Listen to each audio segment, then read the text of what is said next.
Next topic that we are going to discuss is the blood supply of your abdominal viscera. Abdominal aorta की ventral branches होती हैं, 3 ventral branches होती हैं जो कि various जो आपके डाइजेस्टिव सिस्टम के ऑर्गन्स होते हैं उनको सप्लाई करती हैं. इसमें भी पहली ब्रांच होती है सीलिक प्लेक्ट्रम. सीलिक ट्रंक या सीलिक प्लेक्सस उन स्ट्रक्चर्स को सप्लाई करती है जो आपकी फोर गट से डेवलप होती हैं. T12 लेवल के ऊपर ये एब्डोमिनल एओर्टा से निकलेगी. सबसे पहले इसकी ब्रांच होती है लेफ्ट गैस्ट्रिक आर्टरी है जिसने गैस्ट्रिक ब्रांचेस देनी है, ईसोफेगल ब्रांचेस देनी है और आगे जाके राइट गैस्ट्रिक आर्टरी के साथ एनास्टोमोस कर देना है. देन उसके बाद हमारे पास होता है common hepatic artery. Common hepatic artery आएगी, उसके बाद गैस्ट्रोड्यूडेनल आर्टरी देगी. जब इसने गैस्ट्रोड्यूडेनल आर्टरी दे दी ना, उसके बाद ये प्रॉपर हिपैटिक आर्टरी बन जाएगी. कॉमन आई, गैस्ट्रोड्यूडेनल आर्टरी दी, उसके बाद प्रॉपर हिपैटिक बन गई. और आगे जाके इसने डिवाइड होना है राइट गैस्ट्रो एपिफ्लोइक जिसने लेफ्ट गैस्ट्रो एपिफ्लोइक के साथ एनास्टोमोस कर देना है, एंड सुपीरियर पेंक्रेटिको ड्यूडेनल जिसने इन्फीरियर पेंक्रेटिको ड्यूडेनल के साथ एनास्टोमोस कर देना है. अगली ब्रांच हमारे पास होती है इसकी राइट गैस्ट्रिक आर्टरी होती है जिसने एनास्टोमोस कर देना है आपकी लेफ्ट गैस्ट्रिक आर्टरी के साथ, और इसकी एक ब्रांच होती है cystic artery. Common hepatic artery की टर्मिनेशन जब ये टर्मिनेट करेगी तो ब्रांचेस आ गई हैं, खत्म करने के लिए राइट और लेफ्ट हिपैटिक आर्टरी में डिवाइड कर जाएगी. लास्ट ब्रांच होती है इसकी सप्लीनिक आर्टरी जिसने पेंक्रेटिक ब्रांचेस देनी है, शॉर्ट गैस्ट्रिक आर्टरीज देनी है, लेफ्ट गैस्ट्रो एपिब्लोइक आर्टरी देनी है जिसने राइट के साथ एनास्टोमोस कर देना है. ये जो राइट थी कॉमन हिपैटिक प्रॉपर हिपैटिक की ब्रांच. उसके बाद एब्डोमिनल एओर्टा सी जो सेकंड वेंट्रल ब्रांच है सुपीरियर मेजेंटेरिक आर्टरी जो L1 के लेवल पे आती है और ये आपकी मिड गट वाले स्ट्रक्चर को सप्लाई करती है. राइट साइड और लेफ्ट साइड के ऊपर ये डिफरेंट ब्रांचेस देती है. लेफ्ट साइड पे ये 12 to 15 ब्रांचेस देती हैं जो जेजनम और आइलम को जाती हैं. राइट साइड पे इसने देनी है इन्फीरियर पेंक्रेटिको ड्यूडेनल जिसने सुपीरियर के साथ एनास्टोमोस कर देना जो हमने यहाँ पढ़ी थी. उसके बाद मिडल कोलिक देनी है, उसने आगे जाके डिवाइड कर देना है एक राइट ब्रांच में और एक लेफ्ट ब्रांच में. और फाइनली आगे जाके जो राइट ब्रांच है उसने एनास्टोमोस कर देना है राइट कोलिक के साथ और लेफ्ट ब्रांच ने एनास्टोमोस कर देना है लेफ्ट कोलिक के साथ. अगली ब्रांच है राइट कोलिक. राइट कोलिक ने भी डिवाइड करना है एक असेंडिंग ब्रांच में और एक डिसेंडिंग ब्रांच में. जो इसकी असेंडिंग ब्रांच है उसने एनास्टोमोस कर देना मिडिल कोलिक के साथ, ये वाली. और जो इसकी डिसेंडिंग ब्रांच है उसने एनास्टोमोस करना है इलियो कोलिक के साथ जो हमारी अगली है. इलियो कोलिक है, इसने सुपीरियर ब्रांच देनी है और एक इन्फीरियर ब्रांच देनी है. आगे जाके सुपीरियर ने एनास्टोमोस कर देना है राइट कोलिक के साथ और जो इन्फीरियर है वो आपकी टर्मिनेशन यानी फाइनल खत्म करवाती है सुपीरियर मेजेंट्रिक आर्टरी को. इसकी ब्रांचेस आती हैं असेंडिंग कोलिक आती है, इंटीरियर पोस्टीरियर सीकल ब्रांचेस आती है और आइलियल ब्रांचेस आती है. इन्फीरियर मेजेंटेरिक आर्टरी जो आपकी थर्ड ब्रांच होती है ventral part of abdominal aorta से L3 के लेवल पे आती है. ये हाइंड गट वाले स्ट्रक्चर्स को सप्लाई करती है. इसने पहले दिन ये लेफ्ट कोलिक जिसने असेंडिंग और डिसेंडिंग ब्रांच में डिवाइड कर देना है. असेंडिंग ने जाके मिडल कोलिक के साथ एनास्टोमोस कर देना है, ये जो हमने यहाँ पढ़ी है. और जो डिसेंडिंग है उसने जाके सिग्मोइड के साथ एनास्टोमोस कर देना है. सिग्मोइड ने अपर ब्रांच देनी है और लोअर ब्रांच देनी है. अपर ब्रांच ने लेफ्ट कोलिक के साथ एनास्टोमोस कर देना है और लोअर ब्रांच ने सुपीरियर रेक्टल के साथ एनास्टोमोस कर देना है. उसके बाद सुपीरियर रेक्टल आ जाएगी जो आपकी इन्फीरियर मेजेंटेरिक आर्टरी की कॉन्टिन्यूएशन बनाती है. S3 के लेवल के ऊपर ये भी राइट और लेफ्ट में डिवाइड कर देगी और एनास्टोमोस कर देगी मिडल रेक्टल और इन्फीरियर रेक्टल के साथ.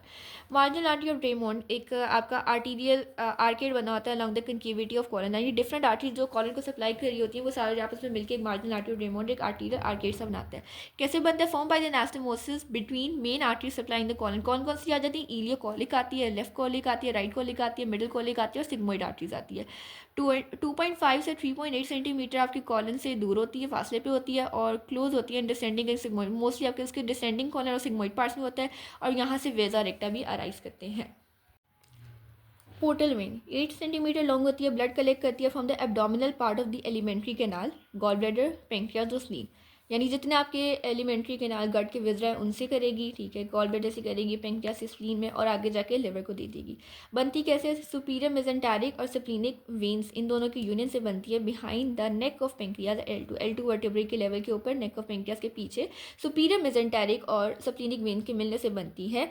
और इन्फीरियर मेजेंटेरिक जो होती है वो आपकी स्प्लीनिक में ड्रेन करेंगी और आगे जाके पोर्टल वेन बना देंगी.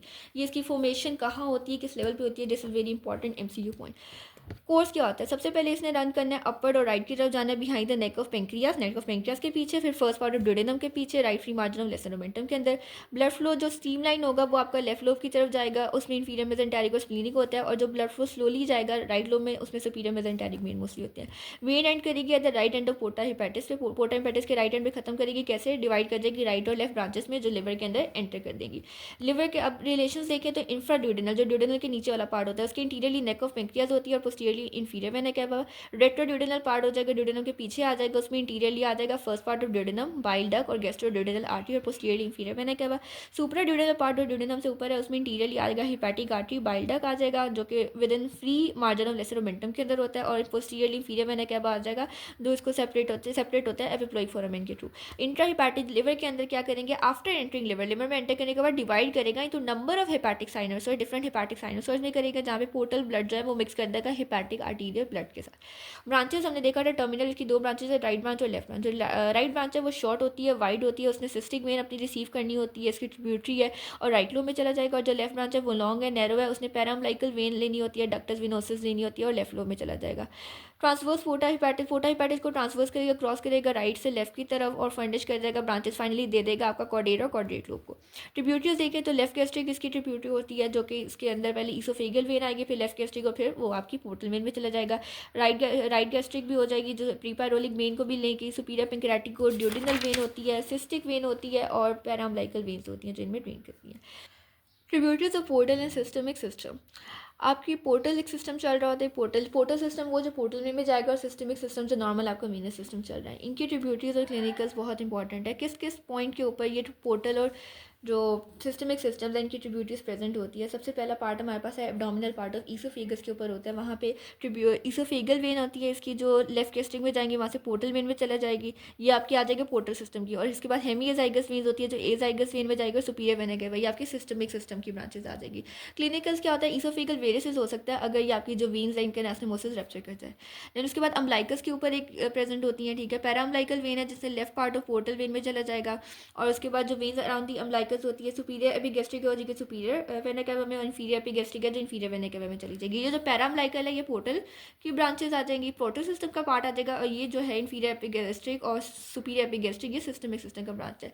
अब लिवर का क्लिनिकल क्या है कि अगर लिवर का क्रियोसिस होता है, जो हमने पीछे भी देखा है लिवर में देखा कि उसमें अगर लिवर का टिश्यू फाइब्रोसिस हो जाए या उसका श्रिंकेज हो जाए तो वेन्स ये ओपन कर देगी, पोर्टल जो वीनस ब्लड है उसको सिस्टमिक सर्कुलेशन में भी पास कर देगी, इसको कैप्यूमिटू से करवाते हैं, और ये अम्बलाइकस के ऊपर होता है। देन एनल कैनाल के ऊपर होता है सुपीरियर रेक्टल, जो आपकी पोर्टल सिस्टम की वेन है, इंफीरियर मेसेंटेरिक में जाएगी, आगे पोर्टल वेन में ड्रेन कर जाएगी, मिड और इंफीरियर रेक्टल जो इंफीरियर वेन है में चली जाएंगी, और वही लिवर क्रियोसिस में ये सारी आपस में एनास्टोमोस करके पाइस करवा देंगी।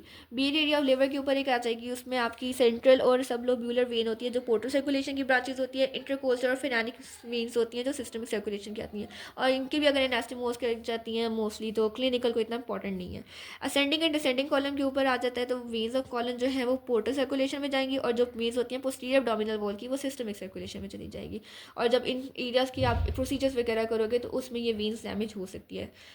Patent ductal venosus of liver, ये ज्वाइन करेगी left branch of portal vein को, आगे इंफीरियर वेना केवा में चली जाएगी, and accompany by the other congenital anomaly से हो सकती हैं। ये बहुत इंपॉर्टेंट टेबल है आपका, साइट ऑफ पोर्टो केबल या पोर्टो सिस्टमिक एनास्टोमोसिस, किन किन जगह पे ऊपर आके पोर्टल वेन और सिस्टमिक वेन आके एनास्टोमोस करती हैं। पहला पॉइंट है लोअर एंड ऑफ ईसोफिगस के ऊपर, जहाँ पे पोर्टल वेन की आपकी लेफ्ट गैस्ट्रिक होती है ब्रांच, और सिस्टमिक वेन कौन सी होती है, ईसोफिगल वेन है, ये एनास्टोमोस कर जाएंगी।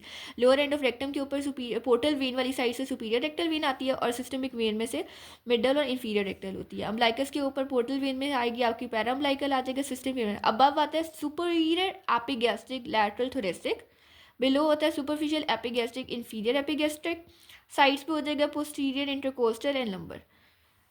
पोस्टीरियर एब्डोमिनल वॉल के ऊपर एक एनास्टोमोसिस होता है जहाँ पे स्प्लीनिक वेन आपके एनास्टोमोस करेगी, लेफ्ट रीनल वेन के साथ मेन एरिया ऑफ लिवर के ऊपर पोर्टल रेडिकल्स होते हैं जिन्होंने डायफ्रामेटिक वेन्स के साथ एनास्टोमोस करना है। फेल्सिफ्रॉम लिगामेंट के ऊपर पैराम्बलाइकल वेन ने डायफ्रामेटिक वेन के साथ एनास्टोमोस करना है, और लिगामेंटम विनोसम के ऊपर left branch of portal vein ने इंफीरियर वेना केवा के साथ एनास्टोमोस करना होता है।